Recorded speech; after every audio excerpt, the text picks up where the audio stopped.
Welcome, welcome, everybody. We're just going to give it a few more minutes. I know there are still people entering from the waiting room. So good afternoon to some folks and good morning to other folks. Welcome, welcome.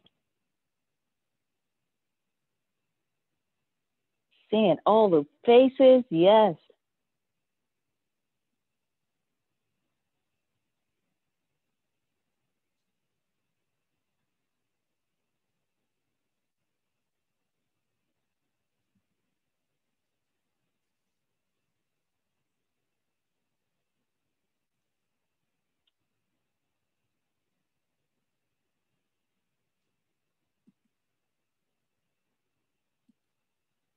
Hey, listen, y'all, I know that most folks, you're just coming probably from the opening session. You're probably getting a little bite to eat or something.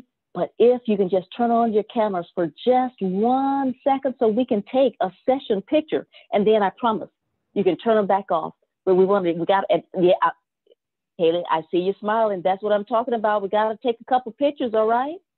Oh, wait a minute. Somebody's doing the hair. I got you, Deb. That's what I'm talking about. Yes, yes. Hold on. Got to get to the other screen. Look at Darren pulling up his collar. Look at you. I am loving this. Hold on. Got to get one more screen here so we can get everybody. Oh, yeah. Oh, yes. I think we got our session picture. Thank you.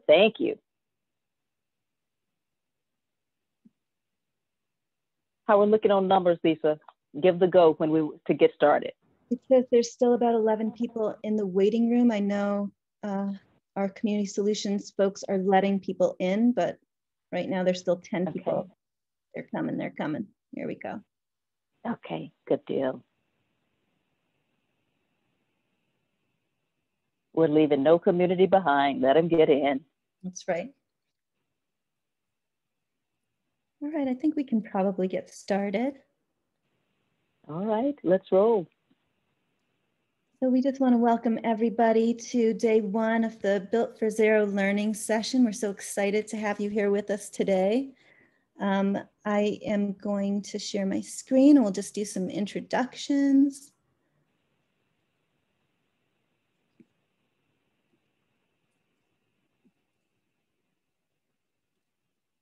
Okay. My name is Lisa Bahadasingh. I am the Racial Equity Design Implementation Manager for C4 Innovation, and I'm going to be co-facilitating the session today. We have a lot to get through, and we're really excited to be here with you today. I'm going to pass it over to you, Regina, to introduce yourself, please. Thank you, Lisa. I'm Regina Cannon, the Chief Equity and Impact Officer and the Vice President for Housing Solutions at C4 Innovations. And I just want to say that I'm glad that we had a great photographer because I never looked that good. But I also want to make sure that you know two of our other team members, we've got Monique Price on and Nastasia Moore. They're going to be working the chat for us. So if you have any questions, comments, thoughts, anything, make sure that you flood the chat room because we'll stop every now and then because we want to make sure that this is as interactive as possible. We know it's going to be a lot of folks in the room, but that's all right. We're going to do this thing together. And in fact, if you'll do us a favor, if you all will go in and where you can rename yourself, if you can also add in your the name of your community, just so we know who's all in the room. So we'll give folks a few minutes to do that. Yep. And you can just hover over your picture. You'll see the little box with the 3 dots. That'll help you to choose rename. While you're doing that, I'm just going to talk to you a little bit about some of our learning objectives today. We are going to discuss why we lead with race equity and why now, why in this moment. We will help to build some shared understanding and shared language around racial equity and anti-racism. We will discuss the historical context of housing and homelessness. And we're going to strengthen our foundation, starting to do a deeper dive into forms of racialization and the impact of those different types of racialization. So as we get started, the first thing that we want to do is ask everybody a question.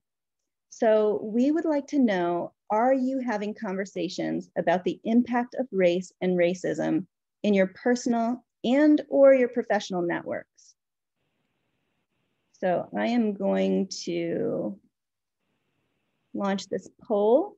And if everybody could just take a minute to respond, we want to just get a sense of where everybody is. What's your comfort level in talking about race and racism?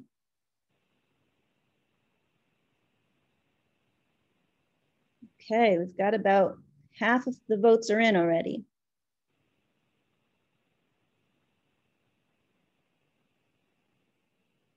And I'm just going to give it a couple more seconds. Looks like we have 80% of folks who've already voted.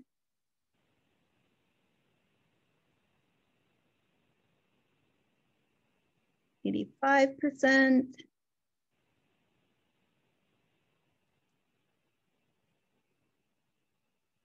All right. So let's take a look at our results.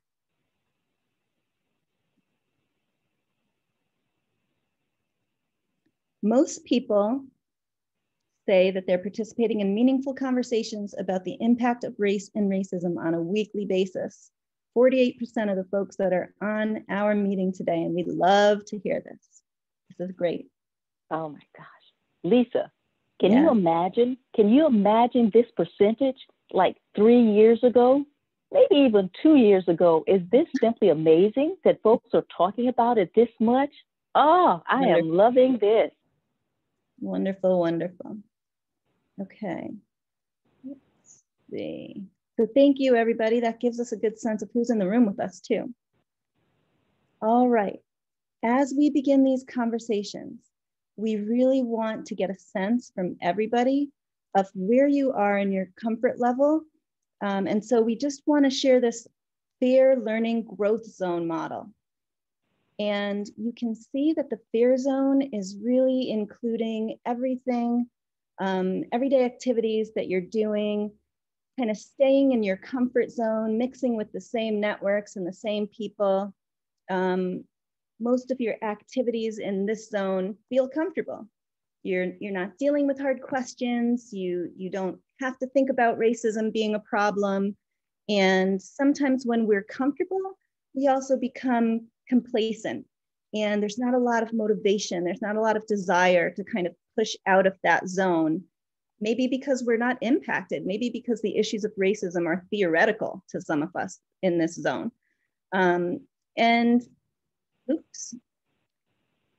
We hope that everybody by the end of this conversation will be moving out of that FAIR zone. The learning zone is really where you get to stretch a little bit, and it's really doing some self-exploration, some self-reflection. There's opportunities to try new things, seek out questions that might make you a little bit uncomfortable. You get to start learning more about your own privilege. It's harder to ignore racism because once you've seen it, you can't unsee it. And so you're in this zone of really being able to stretch your learning and build your knowledge. And maybe these are things that you haven't done before, but you're willing to try when you're in this learning zone. And you might start to get a little bit uncomfortable, but most of the discomfort comes from this growth zone. This can actually make people really uncomfortable. And it can range from things like speaking about racial equity at work in public. It can be owning mistakes publicly. This is where we can start to disrupt some of the norms and practices that are perpetuating bias. This is where we're really actively engaging in anti-racist practices. So we want everyone in this growth zone eventually, but we're hoping today anyone in the FAIR zone is going to be in the learning zone. We're hoping anyone in the learning zone is going to be pushing themselves to the growth zone. And even when you're in the growth zone, you're still always learning, always pushing yourself. So exactly. I'm going to pass this to you, Regina, if that's okay. Absolutely. And I'm just checking out Kaylee in the chat here. That's exactly right. I mean, no discomfort, no growth. I mean, and think about that. Isn't it worth it? At the end of the day, isn't it worth it so that everyone can have the kind of lives that they want to lead, that everyone can get to a place where they can thrive, you know? So we've got to make sure that we're pushing past all of that discomfort. Or if we can't push past it, then let's sit right down in it, okay? And so talking about getting a little bit uncomfortable, let's jump right in. Why lead with race? And I know that many of you all hear perhaps from colleagues and friends and family all the time, why does everything have to be about race? Well, guess what? It doesn't have to be about race if we do something about it. If we'd started a long time ago having the kind of impactful conversations and doing the things that we needed to do to address all of those racial inequities, we wouldn't have to keep talking about it. But now we do. And so the reason that we lead with race, here's the deal. Race is the best predictor of health outcomes, social well-being, and economic well-being in the United States. So we cannot walk away from it. To end homelessness, which is, I know that every single person that's assembled here today, that's what you're working on. So to do that, we've got to build systems that have targeted strategies that are responsive to those that are most impacted by homelessness. And those are folks that are Black, Indigenous, and other folks of color. In fact, Lisa, could you share the next screen with us? Absolutely.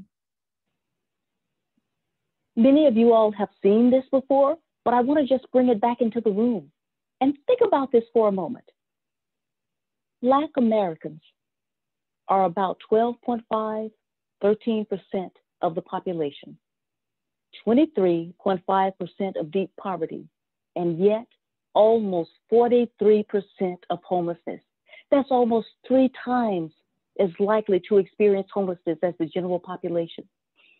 Native Americans, y'all, 4 times as likely to experience homelessness. Pacific Islanders are 9 times as likely. So that is why that we have to lead with race, that we cannot run away from it. Now, let's be clear.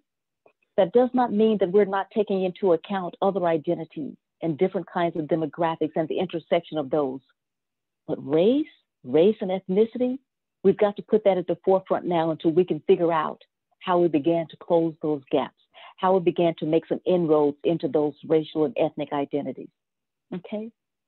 And this, I'm just gonna pause right here. I don't even know that I have to say anything about this slide, you all. Look at that. Every single state in these United States of America, Black folks are more likely than white folks to experience homelessness. Yes, even in the places where there are not a lot of Black folks, you know, even in those states where it may be 1.6% of Black folks, still more likely to experience homelessness. And as we saw on that last slide, it is not poverty that explains all of that. And so that's what we're going to be talking about today. What's that in between, right? The poverty and the homelessness. And we think that we have a handle on it. Part of it is systemic racism. So let's talk about how it plays itself out. Can we go to the next slide, Lisa?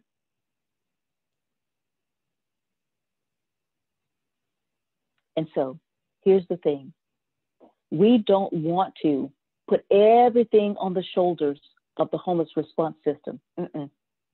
Because you see, systemic racism plays out in every single one of our institutions. So think about this.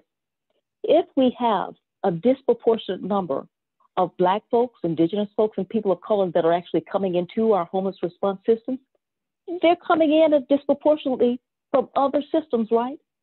And I'd like to say that these systems conspire to create that disproportionality.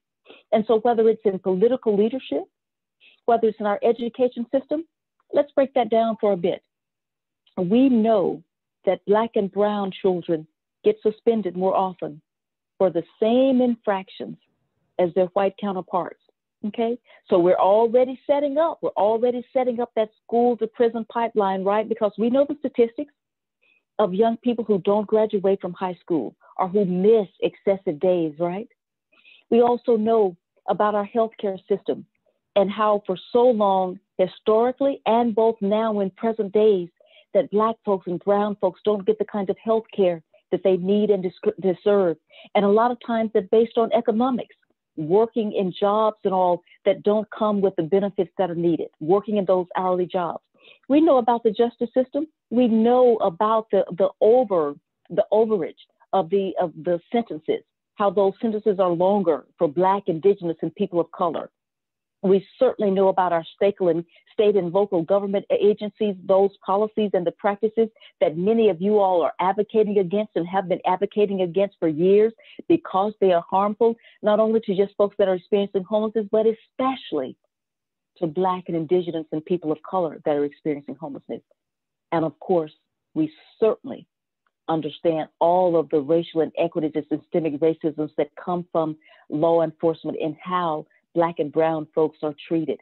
And yes, of course, many of the folks in law enforcement and sometimes our first responders are part of our teams and all, but we know that they're only part of those systems, that it's the systems that we're talking about that conspire to create those disproportionalities.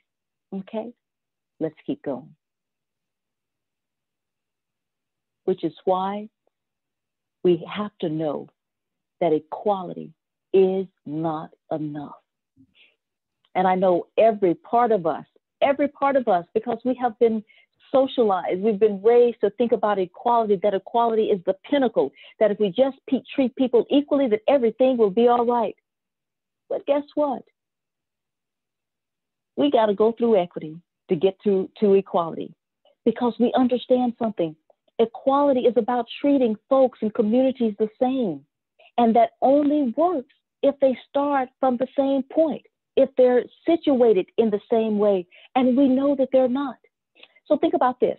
We have an example, even from our homeless response system. Think about a few years ago when we started to look at who was coming through our homeless response system. We said, it's about between 23 to 28% or so of folks that we would deem as quote, quote, chronically homeless.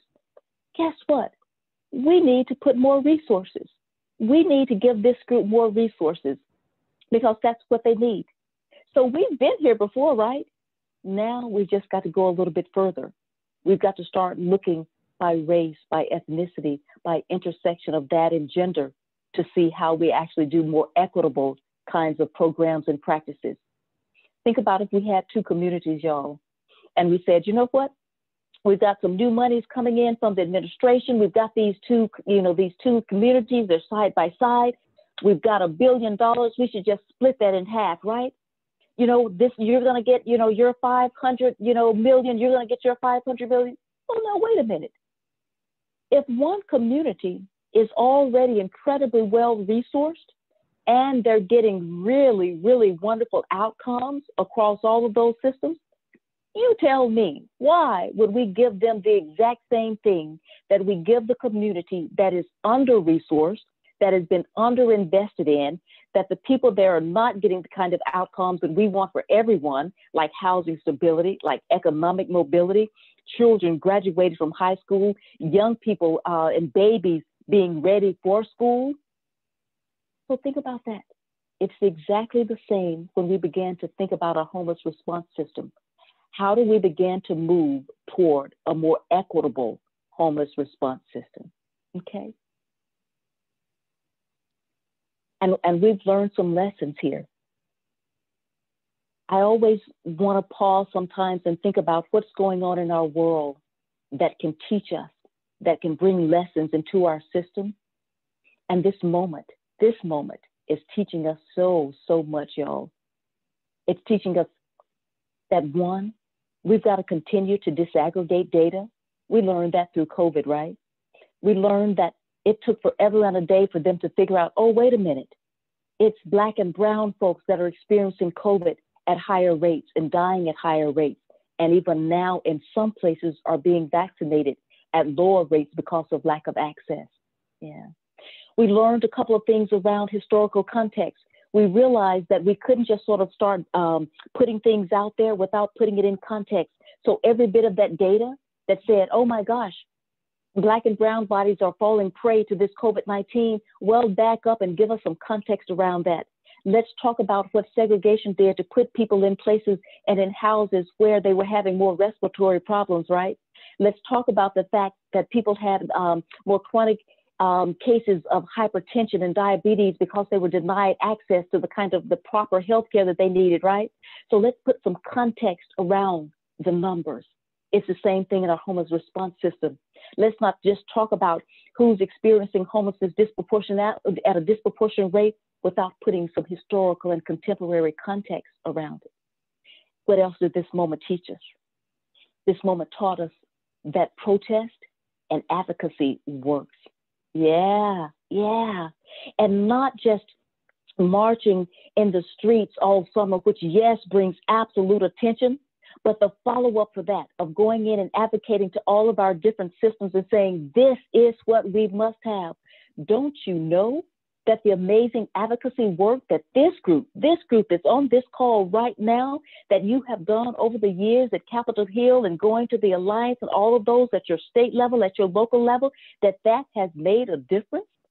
That now more people are talking about what we can do to try to solve homelessness and make sure that everyone has a safe, stable place to live and in a community that can thrive.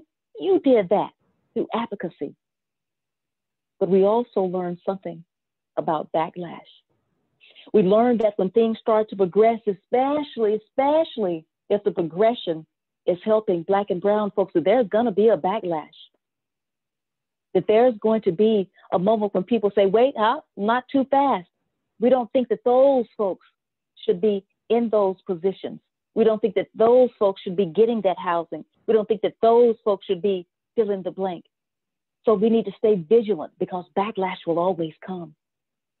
And while we're being vigilant around the backlash, folks, we got to understand something else. Neutrality cannot be an option. Everybody's got to get in the game. We got to do the work and advocate and move toward this more equitable homeless response system. Do not stand on the sidelines. Because see, here's the deal. This is what this moment also taught us. It taught us that transformation is possible, not just change. Because you see, change is inevitable. Like moment to moment, right? Stuff is going to change. Like we're in a new moment, right? A new second, a new hour. Transformation is a choice. And I believe that the folks on this call, the folks that were out in the streets during last summer, the folks that were working on vaccines, the folks that are working on police reform and transformation, it works. It's possible. We just got to keep going. Okay? And with that, to the next slide. Okay. Thank you, Regina. So let's talk about how we got here. I want to provide you with some context of our history in this country and what has led to housing instability for people of color. When we think about the policies and law that have impacted housing segregation in this country, we can go all the way back to when slavery was abolished in 1865. But for the sake of time today, let's start in the 1920s. We see the Supreme Court upholding that towns can use zoning to prohibit apartment buildings in single-family neighborhoods. This kept African-American families out of white neighborhoods. We see city ordinances and racially restricted covenants, restricting Black residents to Black-only areas. They charged people daily fines if they tried to move into other neighborhoods or start businesses in areas that were designated for a different race than their own. And fines were the least offensive part of what they did to folks who tried to step into other communities. We see the Federal Housing Administration institutionalizing racism with redlining. Redlining is when they marked geographic areas on a map in red, denoting them as hazardous, deeming those areas as low property values. And African-American folks were pushed into these neighborhoods. They became heavily populated and they were systematically denied services. They had less protective zoning laws, and the folks in these communities were denied mortgages, insurance, loans by the federal government and lenders because they were marked as risky and undesirable neighborhoods. So this obviously denied Black folks and people of color home ownership.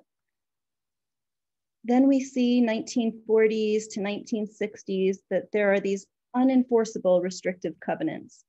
So despite the fact that the Supreme Court declared that these racially based restrictive covenants were unconstitutional, they stayed commonplace. They stayed normal practice, everyday practice.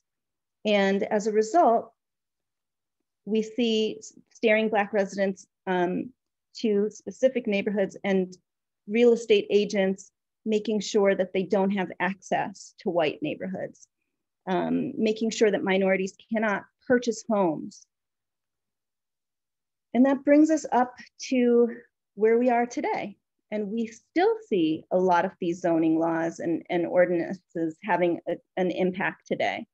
We know that when we start to think about our history and reflect on the progress that we've made, there has not been much progress.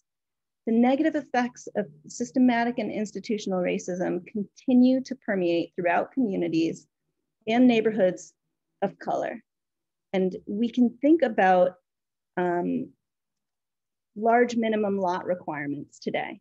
We can think about minimum multifamily zoning. We can think about age-restricted zoning. All of that is commonplace today. And there's still a lot of housing discrimination that's happening. So when we think about the zoning laws and the redlining and how that impacts communities of color today, I want to play a little bit of a video so that we can talk through this, but I want you to think about the impact. And so I'm going to play this video, but on this slide, you can see an example of one of these racially restrictive covenants, and you can see an example from Charlotte, North Carolina of redlining. These redlining maps existed in every major community, major urban area in the US. So let's go to the next slide here.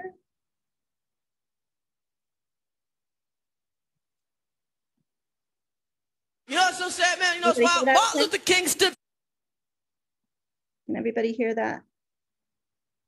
Okay. That, of course, is Chris Rock's famous joke about streets named for Martin Luther King Jr., which tend to be in, let's say, distressed areas. And he's not wrong, because if you look at the way housing segregation works in America, you can see how things ended up this way. Once you see it, you won't be able to unsee it. Okay, let's look at MLK Boulevard in Baltimore. I want to show you how to see housing segregation in schools, in health, in family wealth, in policing. But first, an explanatory comma. It's the 1930s in the wake of the Great Depression. FDR is president. He wants to bring economic relief to millions of Americans through a collection of federal programs and projects called the New Deal. One part of that New Deal was the National Housing Act of 1934, which introduced ideas like the 30-year mortgage and low fixed interest rates. So now you have all these lower income people who can afford homes, but how do you make sure they don't default on their new mortgages? Enter the Homeowners Loan Corporation. The HOLC created residential security maps, and these maps, they're where the term redlining comes from. Green meant best area, best people, aka businessmen. Blue meant good people, like white-collar families. Yellow meant a declining area with working-class families. And red meant detrimental influences, hazardous, like foreign-born people, low-class whites, and most significantly, Negroes. Again and again on these HOLC maps, one of the most consistent criteria for redline neighborhoods is the presence of Black and brown people. Let's be clear, studies show that people who lived in redlined areas were not necessarily more likely to default on their mortgages, but redlining made it difficult, if not impossible, to buy or refinance. So landlords abandon their properties, city services become unreliable, in most places crime increases, and property values drop.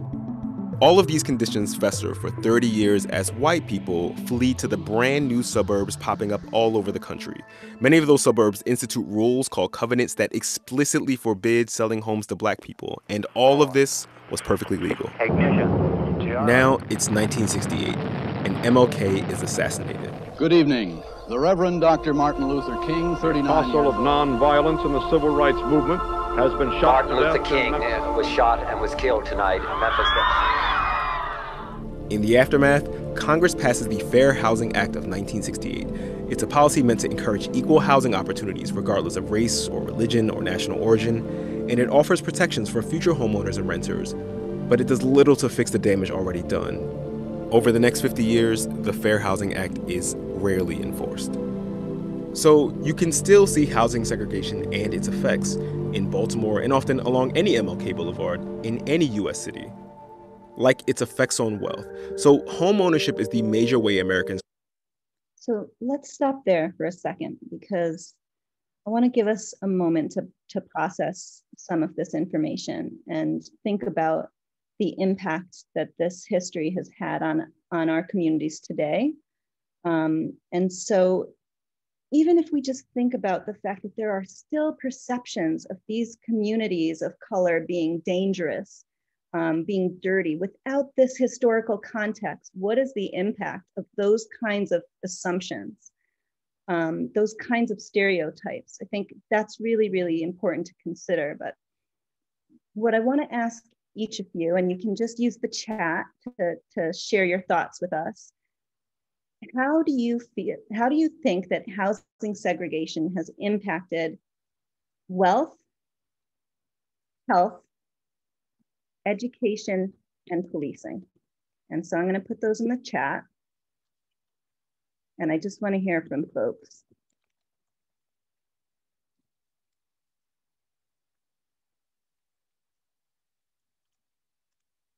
What has the impact of housing segregation been for communities of color when it comes to intergenerational wealth, when it comes to health, education, and policing?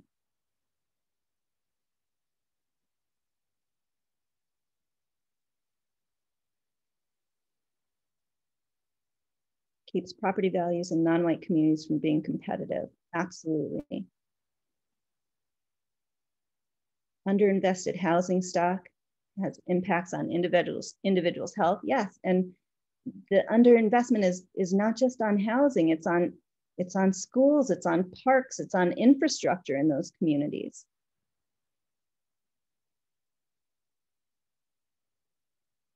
Creates environments where people have to struggle more just to sustain.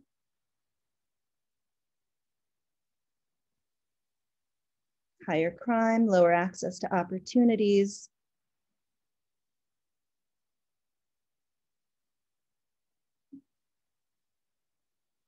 Less money raised for education in non-white communities. Absolutely.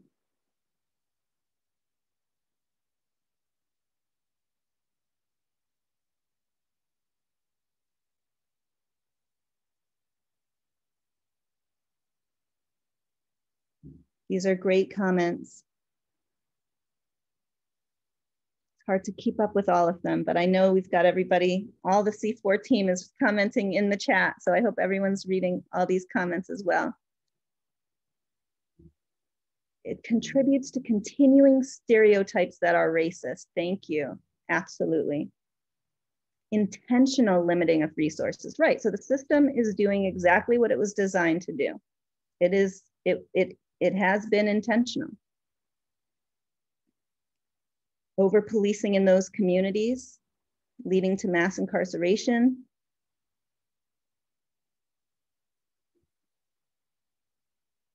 Health issues, exposure to pollution and food deserts, more learning disabilities. Absolutely.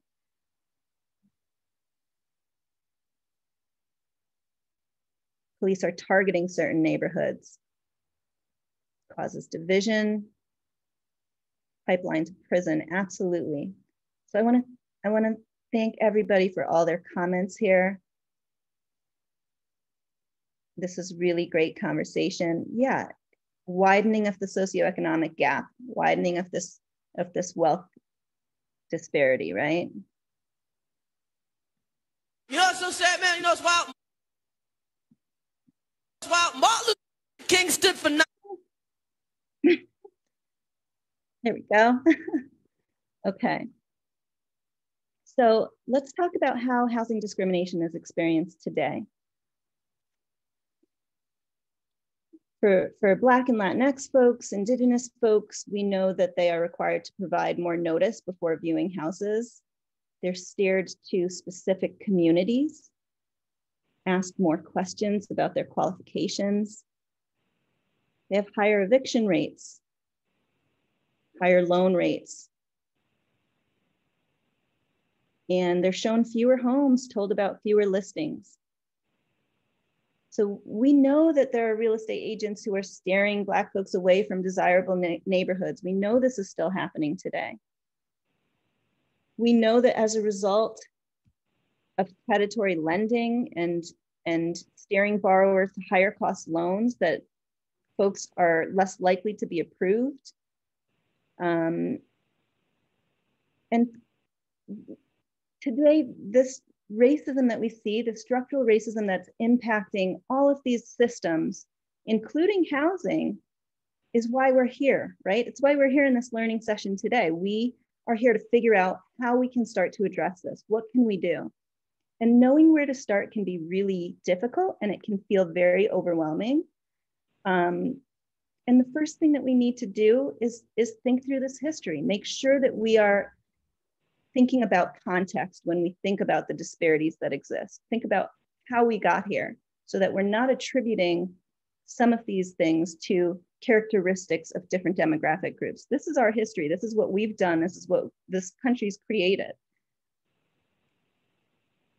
So we've talked through our history, but we still need to develop a deeper understanding of different concepts and terms before we start jumping to solutions. We need to create a shared language so that we can get out of that comfort zone and start to really grow together.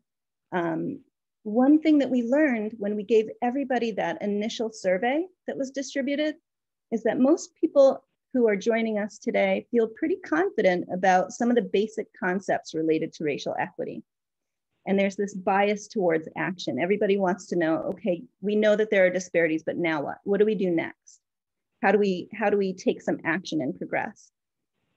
But we want to make sure that folks slow down a little bit and start to build some foundational knowledge and think through what it means, not just to jump to solutions, but to share an equitable process when we start to think about developing solutions. And so these are some of the concepts, and Regina, I'll let you talk about this because you were with everybody for that initial learning session in October, where some of these concepts were discussed. But these are some of the concepts that folks on the survey said they felt pretty comfortable with. Yeah, absolutely. Thank you, Lisa. And so we're not going to go back through all of those, but a couple of these I just want to lift up to bring back into the room, because as Lisa said, first, you got to know your history to be able to put things into context, right?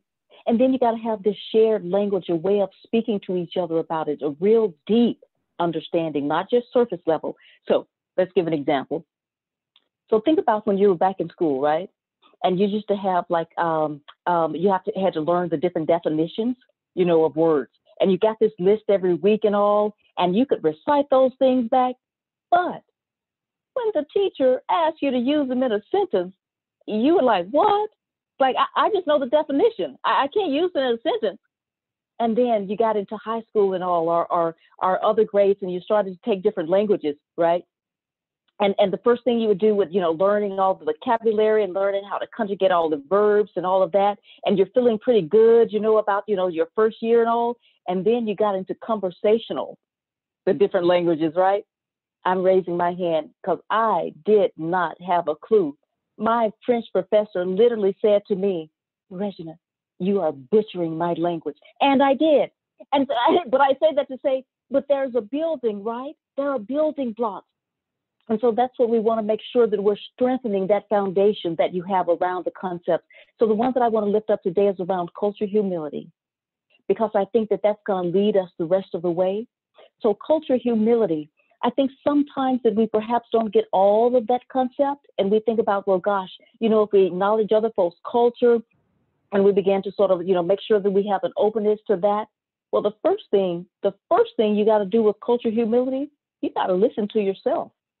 You have actually got to listen to yourself and all of the assumptions the biases, the stereotypes, all of those things that are socialized in our heads just because of the society we live in. We got to actually come to grips with those first, because see, here's the deal. If we don't, we're going to walk into that conversation with a mind full of assumptions and biases, and we're not going to really be able to hear the other person, which means we got to clear out some stuff. We got to push some stuff out of our way so that we can literally embrace the other person's experience. And so I want us to think about that as we go back into our work and working with our core teams and back into our community. First thing, first concept that we want to get, first conversations that we want to have are with ourselves. The conversation with self, to say, what am I holding? How am I even thinking about those folks that are experiencing homelessness? And even though I've dedicated my entire life to helping others, given the society that I grew up in, let me just check myself. Let me make sure that I'm identifying the biases that I may be holding so that I can listen to folks, that I can appropriately use a racial equity lens, that I can actually strive for equity rather than equality. Okay, let's keep going. And so as part of this strengthening that foundation, we're going to be talking about a few more terms, just to add on. So we have that list where you said you were really comfortable. So we're going to go to the uncomfortable ones, the ones that you're having a little bit more challenging with. We're going to talk about those today. And then we're going to talk about some concepts that are going to deepen and steepen us in this practice. And then we're going to go to the practice part of that. What are the things that we need to do differently? So we go from understanding and then to being able to do things differently in our practice. Okay, let's keep going, Lisa. And so I know this is a little bit hard to see. No worries, I'm going to work through it with you. If we start with the cycle of socialization, that really helps us how we understand the way in which we're socialized to certain place, to play certain roles, how we are impacted by the different issues of oppression, and how we help maintain oppressive systems based on power. There's that word, power.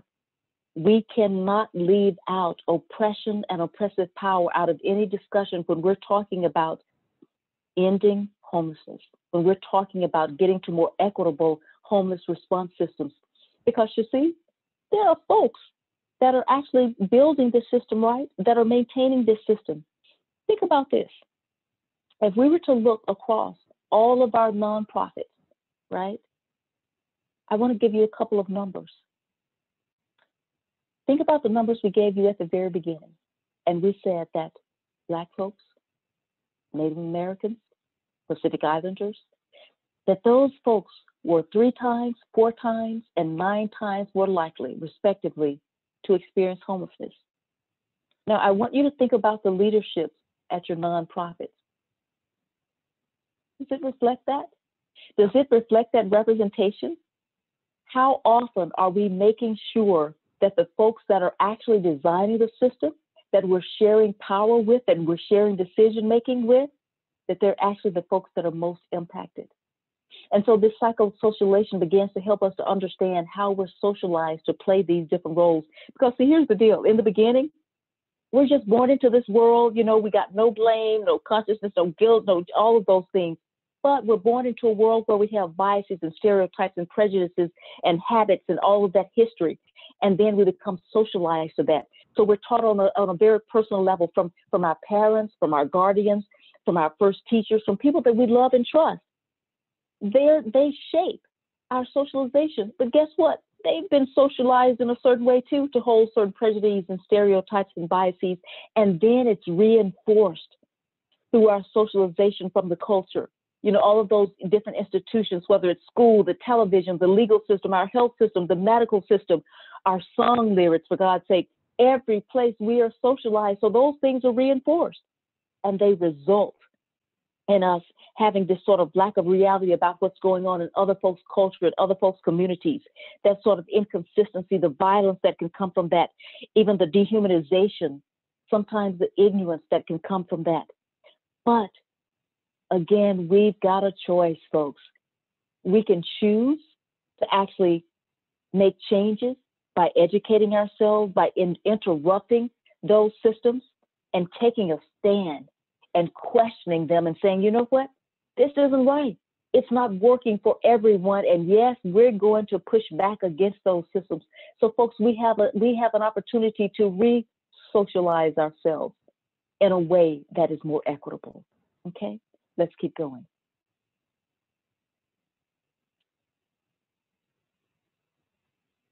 And so we start to talk about all of these ways that we have been racialized. Because in the end, we're going to figure out how we can do some unracializing, okay? How we're going to do some dismantling of that, okay? So let's just walk through them one by one and see what we come up with. Okay? So just as a quick reminder, we remember, right, that race is a social construct. It is powerful, right? But it is a social construct. So just remembering that first, right? And so this whole process of racialization, that's one way that our society sorts communities and people to allocate resources and access to resources, okay? So next slide. And so we've got all of these different facets of racialization. We've got the interpersonal, which includes internalized racism and internalized privilege. We've got the institutional, based on meritocracy, and we pretty much know that's a joke, right? And on discrimination. And then we've got the structural, whether it's state power, inheritance, or citizenship, segregation that we just talked about around redlining. So all of these different facets of racialization, the way to sort people by race, okay? All of these structures are holding up that racialization. Okay, let's keep going. And so the ones that we use and talk about most often, internalized racism, interpersonal, institutional, and structural. So Lisa, let's walk through these one by one. So internalized. At an individual level, internalized racism and internalized white supremacy. Well, let me say that one again. Yeah, I know we just went into that uncomfortable zone, right? Lisa, does that mean we're like at that growing edge? I think we're about to go there, right? So internalized racism and internalized white supremacy describes those conscious and unconscious beliefs that we have inside of ourselves that are associated by our membership in a particular racial group, okay? Now, let's talk about this thing a little bit more deeply. So here's the deal. We don't make that choice. We're socialized into that, but we can make a choice to actually begin to identify those things within ourselves. Let me say that again. We don't make the choice to be socialized into it, but we can make a conscious choice to socialize ourselves out of it and to begin to reinterpret our role in it. All right? Okay. Let's keep going. And then interpersonal. It's this bias that occurs when individuals are interacting with each other, and how our personal racial beliefs begin to interact our public interactions. So before we go into the next one, I want to start painting a picture for you.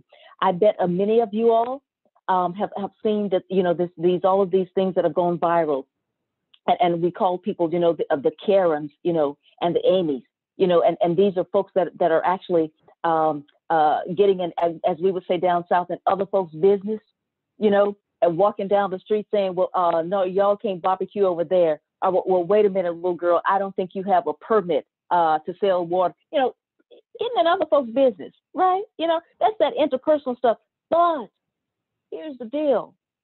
Let's go to the next slide, Lisa. We can ramp that interpersonal interaction up to institutional racism, because here's what happens.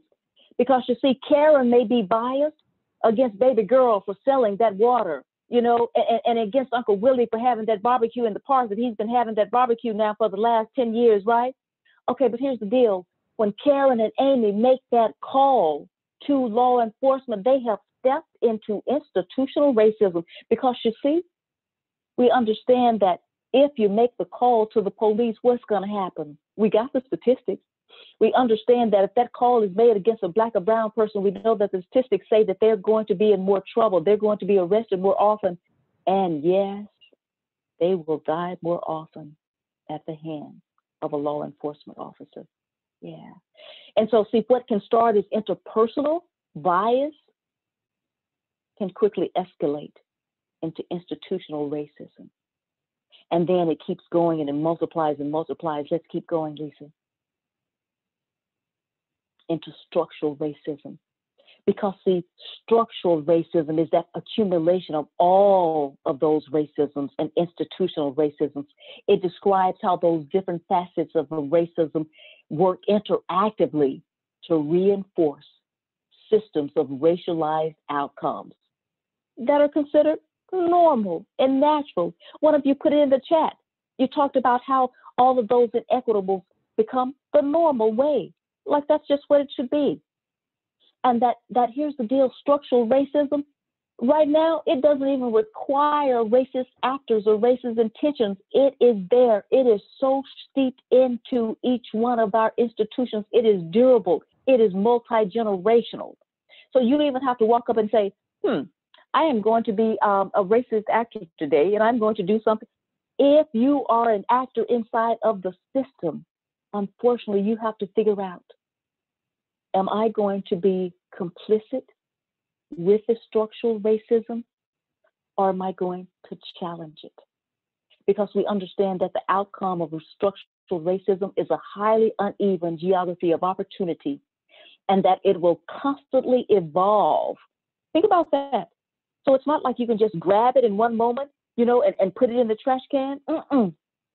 Structural racialization is powerful. It's going to keep evolving, which means that our tactics, our strategies to dismantle, to build up other structures has to be ongoing. They have to evolve as well. We have to keep being creative and innovative, because guess what? Structural racism is definitely going to be. Okay? Lisa, can you keep us going, building on this and strengthening our foundation? Definitely. So all of these concepts that you see here, implicit bias, white dominant cultural norms, white privilege, racial trauma, this is part of our socialization. This is part of what happens when you live in a racialized society the way that we do. And we need to build a language around this so that we can start to disrupt some of these, challenge some of these norms. So let's talk a little bit more about implicit bias first. We want to think about how implicit bias affects the way that we see others. Let's define it first, right? So implicit bias is the unconscious associations that we make about people and situations. And it's critical to understanding how race operates in this country. And this is a really,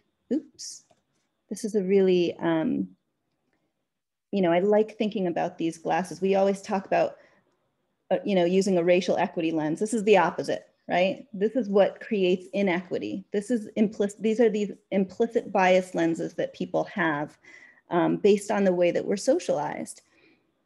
It impacts the way that we see other people. It creates these negative assumptions and stereotypes. And I just want to give you some examples here, right? Implicit bias is what leads folks to think that Black men are threatening in situations where they wouldn't think the same of white folks. It makes a police officer see a gun when someone's holding a cell phone.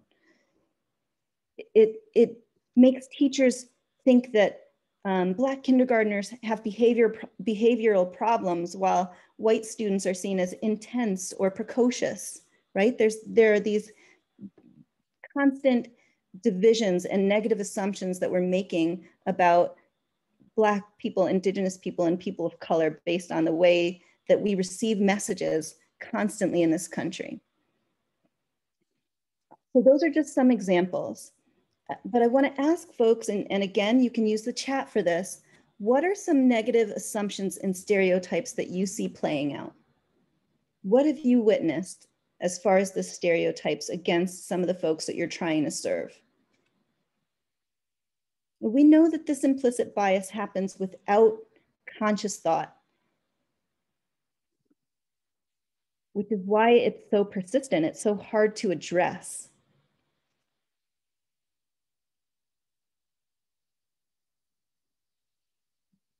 Lazy and lacking motivation. They don't want help. They don't want to live differently. They're going to be problem tenants. People want to be unhoused. They're choosing not to work. When we know, in fact, it takes Black folks, specifically Black men, longer to get a job because solely based on their name, solely based on race, they must have done something wrong, more likely to have behavioral problems in the classrooms. They just want a handout. It has to be their fault. Drugs are more important. These are really powerful statements. And when you say them out loud, you wonder how folks could just make these assumptions, but these are automatic thoughts. People are judging people based on these thoughts that they have in their head that they're not even thinking through. They're not challenging these thoughts at all. These are just assumptions that are unconscious, right?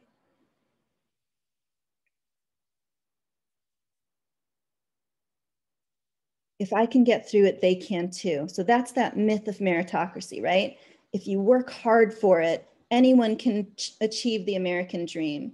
And that totally diminishes the historical context of oppression and what has led folks to experience homelessness and housing instability at disproportionate rates, right?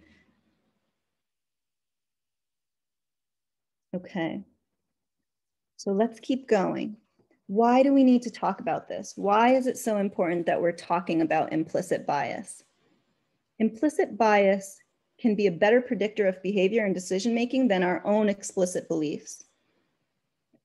It gives us a framework for understanding the underlying factors driving overt racism. This is driving how we see the folks that we work with, the folks that we work for. That's why we need to talk about this. Implicit bias is all the ways that we are racist, even when we're really sure we're not racist. It operates under the surface. And so discussing it, keep doing that. Discussing it doesn't mean that we're ignoring other causes of disparities. It just helps us to see the entire picture. And as Regina said, it helps us to start with ourselves, right? We might not feel like we can influence the whole world, but we know we can start with ourselves. So this is why it's really important that we think about implicit bias, that we talk about implicit bias, because most of us have no idea that our behavior is being influenced by this. It's really deeply ingrained. And so even though we might have really good intentions, implicit bias still impacts how we treat people who don't look like us. It still impacts the networks that we keep, how we respond to people, how we criticize people's behavior who don't look like us. It makes us think of people as other, and it can really create negative characteristics for other folks who don't look like us. It can create dehumanizing interactions with folks. So as we think through implicit bias, clearly it's not limited to just race.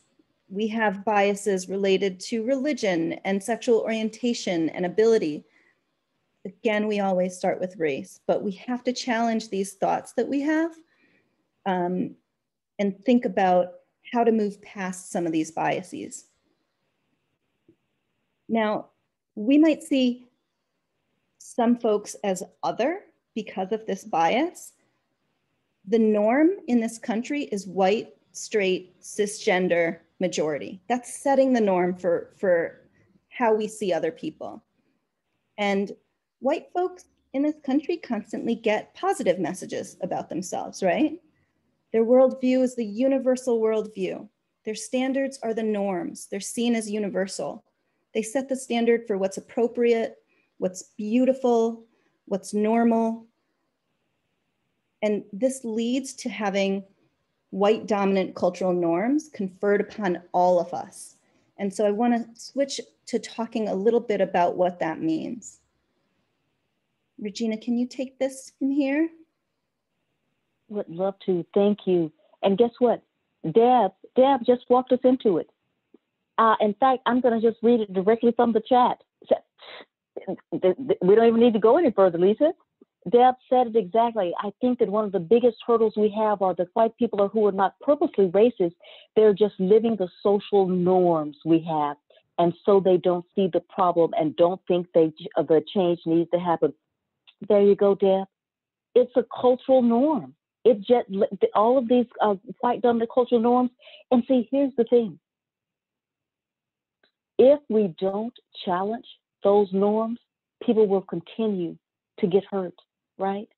Because in our society, the dominant cultural norm that shapes our institutions, our media, the way we see ourselves and each other is that of the white, right? White, straight, cisgender, middle class. So years ago, equity trainers Tima Okun suggests that the characteristics of a white dominant culture can be harmful, not in and of themselves. So here's the thing. It's not about, let's saying, okay, everything that we have listed here and all the 50 pages of white dominant culture norms, let's throw them out the window. It's not about that. It is about saying who's actually choosing the norms that we're going to use at any particular time. Are we identifying them? Are they harming folks? Are other folks benefiting? Are not benefiting from them? Who's being left out? So it's about challenging them. And so just the ones that you're seeing on your screen right now, let's just quickly walk through and talk about a little bit. And so this is the one, folks, that comes up really often in the work that we do around homelessness. It's paternalism. We see it all the time, and I think that many of us don't even think about it. But we somehow believe, to someone's comment in the chat, that we know best for folks, right? That we actually should be making the decisions because after all, they're in this position, yeah? So, but it's like, wait a minute, no, that's paternalism. That's taking away folks' own agency to make their own decisions, to decide their own way forward. And then, we're gonna go deep here again. Comfort with predominantly white leadership, right? So defaulting to all or mostly white leadership using urgency and lack of availability. How many times have we heard these two things? Well, you know what? We would really, really love to bring on more folks of color to our staff and leadership positions, but my gosh, we just haven't been able to find, folks. I'm sure they're out there, but we've done a lot of looking and we did some networking and we couldn't find anyone. Well, do we understand a couple things? That on average, white folks' networks are 75% plus white. So if you go to your own network, guess who you're going to find? So that means that we've got to be uncomfortable enough to step into other networks and to ask other people, who else is doing this kind of work, and how can we begin to be more inclusive? How can we begin to be more equitable in the way that we're doing our hiring practices, our advertising, for those positions, right? Yeah. And then we talk about fear of open conflict. I want to just stop right there for a moment because I don't even know if you can see me on screen or not, but I've been talking with my hands the whole time. I am an incredibly passionate person. And a lot of folks that look like me, we start talking with our hands and, we think that we're saying like sentences, like, wait, hold on, I'm going to stop talking and just use my hands for a moment. Y'all got that right? Mm-hmm. And so I say that to say there's that passion that comes forward. And if we see that because our culture may be a little bit, maybe a little bit more subdued or may perhaps does not have the kind of movement or the kind of voice and all that other folks do. And we say, oh, wait a minute. You're getting out of control, bring the volume down. When I have every right to be passionate about my life, right? I'm going to raise the volume when I'm talking about my life, right? When I'm walking into your shelter and I'm saying, I am here because I need some support. I need you to be my partner in making sure that I get out of this situation. I'm going to be a little passionate about that. But if you keep clamping me down and say, oh, but wait a minute, but I don't know, your voice is a little bit loud and that feels a little bit threatening, and we don't have any kind of conflict here. We're all nice here. And you know what? Let me break it down for you. I don't really care about being nice, not when it comes to my life. Now, let me be clear. I want to be kind. I try to be kind, but I'm not worried about nice because niceness does what? It keeps people who are in power always in power. that fear of open conflict and the rules that we create around that, that makes sure that the folks that are oppressed never get to tell the folks that are oppressing them just how oppressed they are. Not today. So we need to blow that one up, right? We got to come up with some alternatives around that one. Yeah. And then equity washing. Think about that. Everybody in the world is talking about equity this and equity that and all, and we're setting all these big lofty goals, and we have put statements all over our websites. And okay, come on, y'all go ahead and admit it. You even got some Black Lives Matter signs in your front yard. I know you do. I drove by. But then we don't follow through with what that actually means, right? We don't do it. And so those are the kinds of things that we need to make sure that we're thinking about alternatives to. And so, Lisa, can we go to the next slide? Because we don't want to just leave people with what is. We want to leave people with what could be. And so if you begin to think about white dominant cultural norms, again, it's not saying that everything is all bad. It's saying let's walk through them one by one and see who is it benefiting and who is it harming, and what can we do to come up with something that's an alternative. So let's go back to that paternalism. How about we turn that thing around and start talking about partnership? Because see, I don't need you to be a parent to me.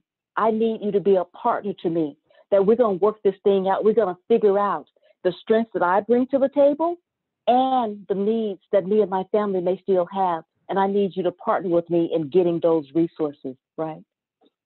I need it to be okay for me to tell you how I'm feeling at this moment, that I feel that I've been offended, right? And not just the folks that we serve, but also our colleagues, and especially our colleagues of color. It needs to be okay to have that kind of conflict. Without conflict, we're not going to grow, right? And so we need to be able to set up an environment with each other where we can say, you know what? Actually, when you just said that, that was really harmful. Let me share with you why that is. And we can't run from that. That's good conflict. As the late, great Representative John Lewis talked about good and necessary trouble, y'all, that's good conflict, right? And so we can have that kind of alternatives to this. We don't have to stay in those kinds of cultural norms that continue to hurt and perpetuate the kind of pain of Black and brown folks, okay? I'm gonna stop and let's check the chat for a moment, Lisa, and see what we got going on over here. Sounds good, sounds good. Oh, yeah. Katie's talking to us over here. Frustrating to watch organizational leadership say it's the work of a DEI committee and not do the internal work themselves. Say it again for the folks in the back, Katie. Absolutely, exactly. It is everybody's work, everybody's work. Yes, yes. I like this statement. Other folks, Michelle, what are you thinking? Michelle says, imagine a world where we truly asked who benefits and who loses. Yes, yes. Y'all, sometimes it is simple as putting some stickies on your laptop. And every time you go into these Zoom rooms, or if you're back at your shelters and all, simply look up and say, who is this benefiting? Who is it harming? Who did it leave out? And how can we do it differently? Okay? Yeah. Let's keep going, Lisa. And so we're going a little bit deeper, y'all. Wait a minute, Lisa, I'm going to pause a minute and let people just shake for a moment, like just shake it out. Okay. Just shake it out for a moment. Just go, whoo. Because we're going just a little bit more deep. Go ahead, crack your shoulders. I know if I were in person, I would see folks' jaws tightening up. So go ahead, work your mouth, let it go, let that tension out. Because we're about to get deep now. We're going to talk about white privilege. But see, here's the deal. We're going to start with what white privilege is not. Because here's the thing we understand is that if we were just to go around talking about, well, you know, white privilege is this thing, everybody shuts down. They're like, really? Really? You have no clue how I grew up. And, you know, and people go on and on. So let's start with what white privilege is not. White privilege, it's not an accusation of racism. It's really not. It is not the suggestion that a white person or their family has never struggled. It really isn't. It's not the assumption that white folks have not worked hard to achieve some of the things that they have. It's not an attempt to blame all white folks for the acts of their ancestors. It's not a call for you to be self-loathing or to feel guilty about stuff. It's not a divisive tactic. It's not a way to play this race card. It's not those things. It's not something that is based on your level of effort, right? Or the fact that you may have gone through hard times as well as your family. There are a lot of white folks that grew up in poverty, that are still in poverty, that don't have access to the kind of health care that everyone in this country should have access to the kind of housing that everyone in this country should have. That's not what we're talking about when we talk about white privilege. Okay? So what are we talking about? So we are just asking everybody that we talk to at least acknowledge that we live in this racialized society, right? At least acknowledge that hundreds of years of oppression and exploitation has left this legacy of white dominance placed upon all of us. Doesn't mean anyone is to blame that's experiencing white privilege today, benefiting from white privilege today. It does not make you a bad person, but because this racial hierarchy is still in place today, white people and people of color walk through this world differently. They have vastly different experiences, and that is just fact, right? White privilege operates on personal, interpersonal, cultural, and institutional levels. It gives advantages and favors and benefits to white people at the expense of people of color. Now, that doesn't mean that it's an intentional harm being done if somebody benefits from white privilege, but that means the fact that white privilege exists causes harm to people of color. The fact that there are unearned assets and immunities and permissions and advantages given to some people based on their belonging to a dominant group, in this case, white folks, means that there is a group of folks who are not going to experience those kinds of privileges, right? So it does cause harm. So when we think about white privilege, one thing that's really expressed a lot is that people who have it don't know they have it. People who experience white privilege think that they've earned all the privileges they have. And as Regina explained, this is not the kind of privilege that we're talking about when we talk about white privilege. This is just the reality that a white person's whiteness has come and continues to come with a slew of benefits and advantages not shared by folks of color. So how do we think about this more specifically? Think about white people who can move into a nice neighborhood and be accepted by the neighbors. They're not going to be harassed. They're not going to be made to feel unwelcome. They're not going to be prone to violence or vandalism or hostility. It's this experience of never being the only one of your race in the classroom, at the party, in the job.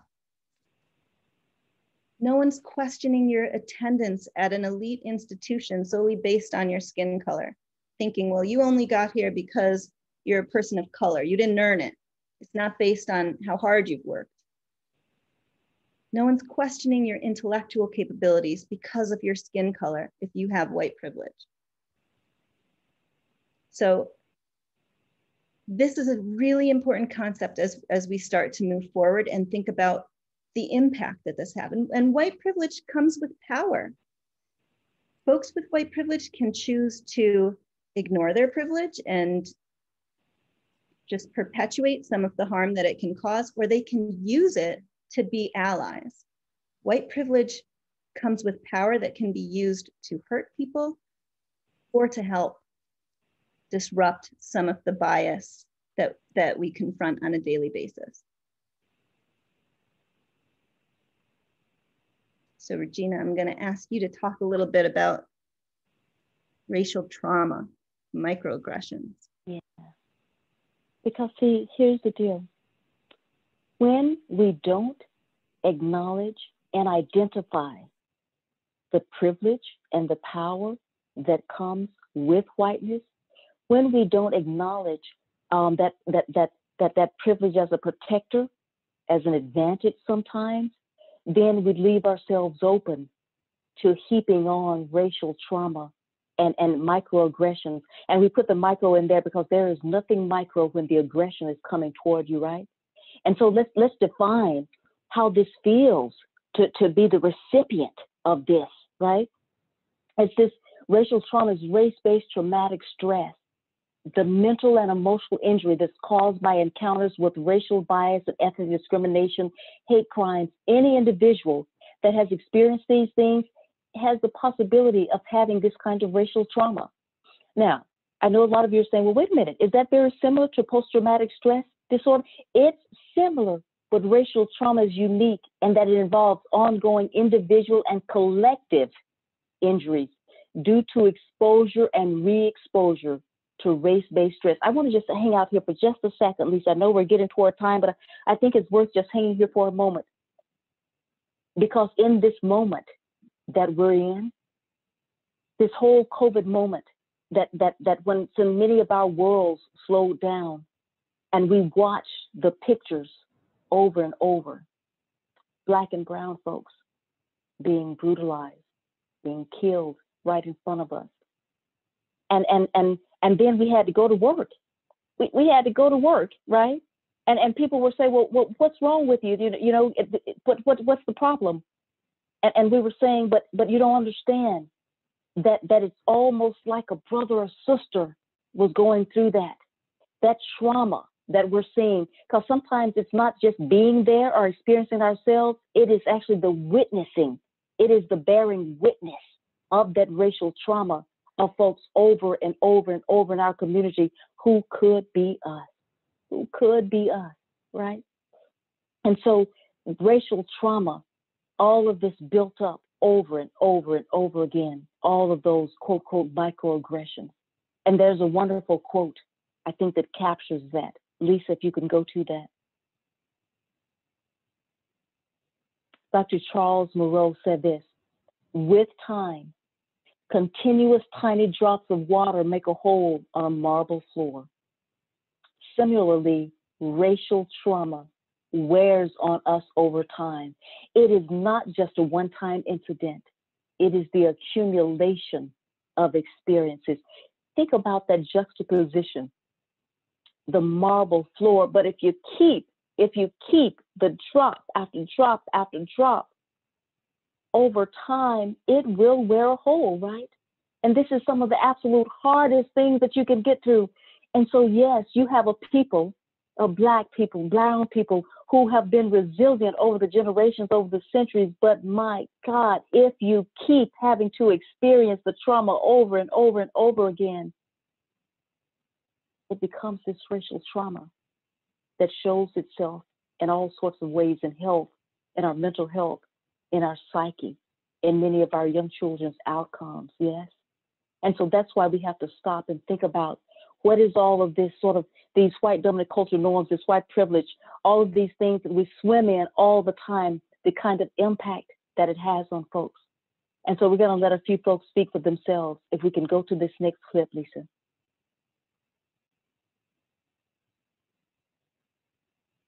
When I go into stores, sometimes I get followed, which is really annoying. And it just gives me, it just makes me uncomfortable. And sometimes I get anxiety, so I have to leave. Especially being a teen of color, they assume that you're doing something bad. I feel like I'm disturbing people by just being there. Like, people feel uncomfortable when I walk in. I guess I've kind of become numb to it after so many years. Like, this is just my life, and it's just something that I've gotten used to, unfortunately. I think all of us make that choice at some point of, am I gonna take the burden of this interaction being comfortable, or am I gonna say, you take the burden of this interaction being comfortable? Because what I really want is a sandwich. Do you know what I mean? I don't wanna fight. I'm hungry, right? I don't wanna get into this with you, and I'm really not here to teach you this. But other times, it's like, okay, wait a minute. Lesson time. It's not like I can mute my actual physical Blackness, right? So I just assume that people see a particular thing when they see the color of my skin. So everything else has to be like perfect and clean and as blended in as possible. It's really just an arsenal of different masks, you know? And it happens every time I leave my house. When I leave my house, regardless of where I'm going, I'm just leaving my house. Just walking out the door. I'm not walking out the door thinking, what kind of hurdle am I going to run into today? What kind of way am I going to be judged? I walk out a free man. I just do my thing. I have to make sure that I have given enough space between myself and another patron or another commuter on the train, just ensure that I'm not making someone uncomfortable. I have to make sure that my hands are visible when I walk into certain places so they make sure I'm not stealing. I try to make sure I make eye contact with people who may or may not be security or managerial staff, just to ensure that, you know, I'm not here to hide anything. I watch my tone to make sure that I don't come off as threatening. Just leaving the house some days, you know, sometimes it just keep you at home and just keep you away from everything. I want to just pause on the last words of that, you all. Sometimes it's just enough to keep you at home. See, here's the deal. I want to talk to us for a moment. Those of us that serve folks every day, especially Black and brown folks that we serve, and they come in and we don't even ask, like, what was it like to even just walk down the street to get to us, to get to the shelter? You know, did a cop car slow ride you all the way here? Did you go into the local, you know, 7-Eleven just to try to get a drink or something, and folks were following you around thinking you were going to try to steal something? All of this constant, day to day to day. And then they come to us and they need some support and some partnership. And sometimes we'll slip into those dominant cultural norms, and rather than offering them partnership, we offer them paternalism.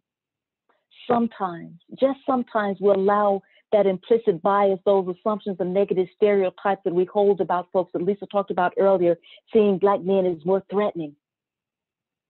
Sometimes we let those things slip out. Sometimes we let all those negative stereotypes about Black women, Hispanic women slip out, right?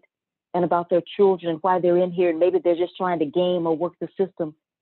Sometimes that's why folks are a little bit upset, right? That's why we don't need to shut down under this sort of guise around, well, we don't have any conflict here. Just get over in that corner and be quiet. Hey, we're doing you a favor, helping you, when you have no idea what they just went through to even get to you. So I want us to think about that, right? As we're working with folks, especially folks that have been most marginalized. Okay? Can we go to the next slide? So what I'd like to ask you all to do is to actually just chat it in. What are the types of quote, unquote, microaggressions that you see playing out in daily life, whether it's professionally or personally? Can you just take a moment and chat those in? And we've had some folks who really felt like they could relate to what folks were saying in these videos and the experiences of the folks in this video. So I'm really interested to hear what people have to say. Yes.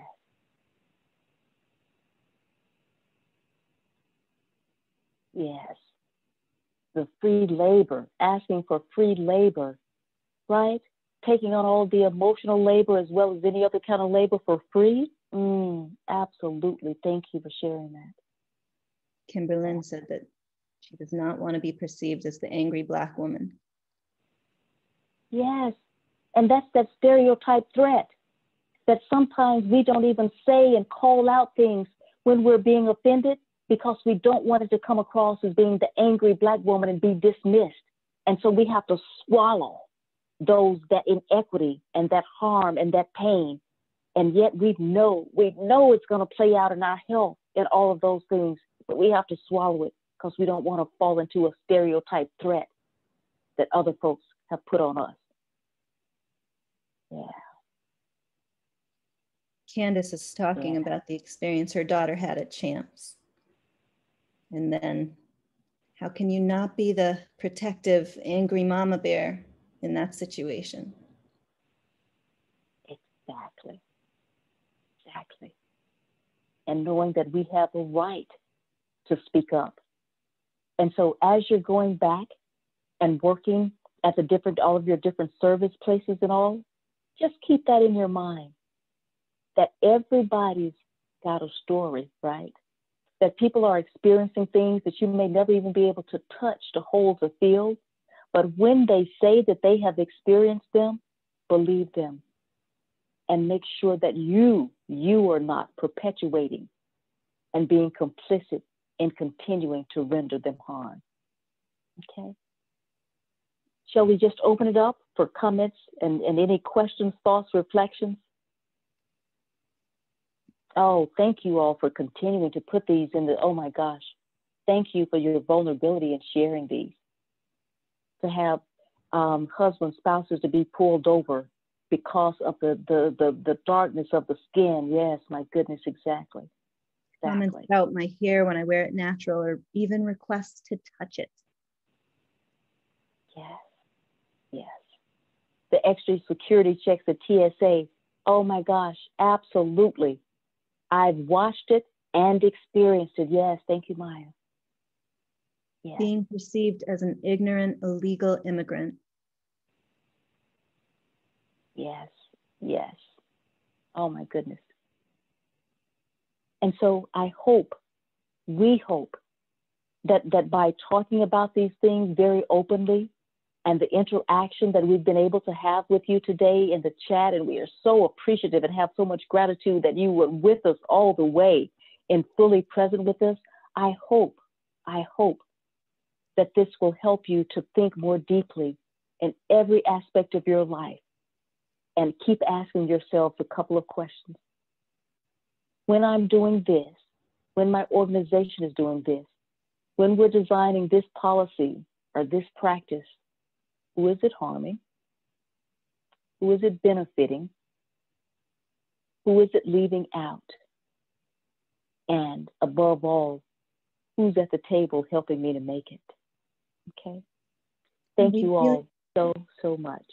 We hope everyone comes back for session 2 on Thursday. Please come back to us. We've got more work to do. Session 2, we're going to be defining what it means to shift culture, and we're going to start talking about how to operationalize some of these racial equity principles and practices. So please process some of what you've learned today, but please, please, please come back on Thursday. Thank you, everybody.